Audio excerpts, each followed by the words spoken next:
C'est après 24 heures de la visite officielle du numéro 1 du département ministériel du transport, Ulrich Mafumbi, ministre d'État, que le directeur général de la Sogatra, Florent Bakita, a fait le point devant la presse pour fixer le cap de l'avenir de la Sogatra durant la Ve République. Mon sentiment était un sentiment de satisfaction. Nous avons eu la chance de rencontrer M. le ministre d'État qui a la mission de révolutionner le secteur transport terrestre, notamment les structures sous tutelle de l'État, à savoir Transbus et Sogatra. Et derrière ça, il y a un autre plan que je ne peux pas évoquer ici. Je laisse la primeur aux plus hautes autorités. Entre autres points qui ont été évoqués durant sa tournée à Sogatra, il y a eu cette question de gratuité qui taraude tous les esprits, qui gêne énormément le fonctionnement. Sogatra a peine à fonctionner en raison des difficultés financières. Et l'une des tares qui pose problème, naturellement, c'est la gratuité.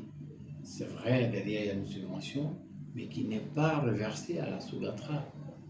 Je prendrai le cas de l'exercice 2024, sur 1,7 milliard, c'est à peine 250 millions qui ont été reversés à la Sogatra.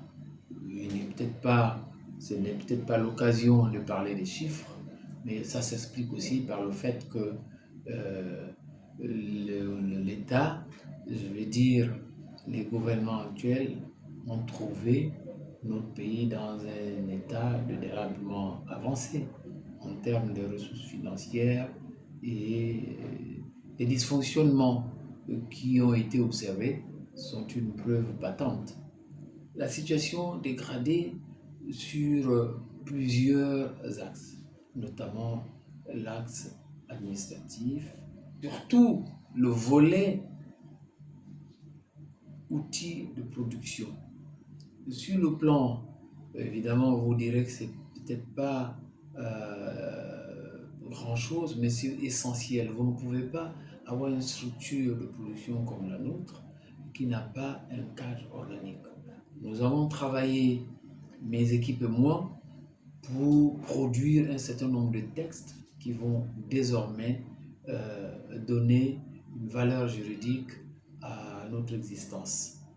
Du point de vue du matériel roulant, nous avons entrepris de nombreuses démarches auprès de fournisseurs, notamment nous avons tenté de relancer Marco Polo, ça n'a pas prospéré.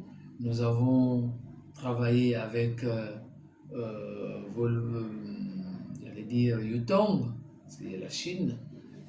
Il y a un problème de financement. Nous sommes en train d'évoluer avec Tata.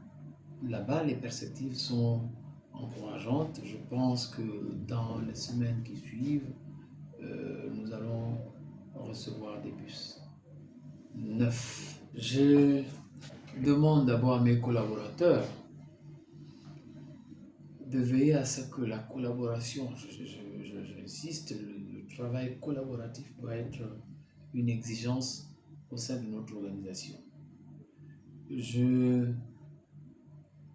pleure l'onction divine pour que ces bus arrivent, parce que sans outils de production, la restructuration dont on parle ne prendra jamais corps. L'acquisition des bus, vous verrez que nous amorcerons la restructuration de manière active.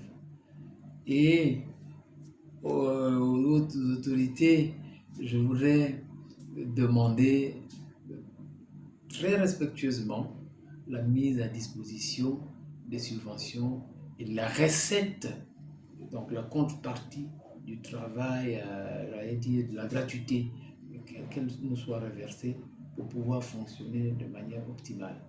Face à la gratuité du transport, les perspectives pour améliorer le fonctionnement administratif et technique pour le bien-être social, Florent Bakita a remercié l'État en invitant la collaboration de ses agents pour mettre en vitrine Sogatra.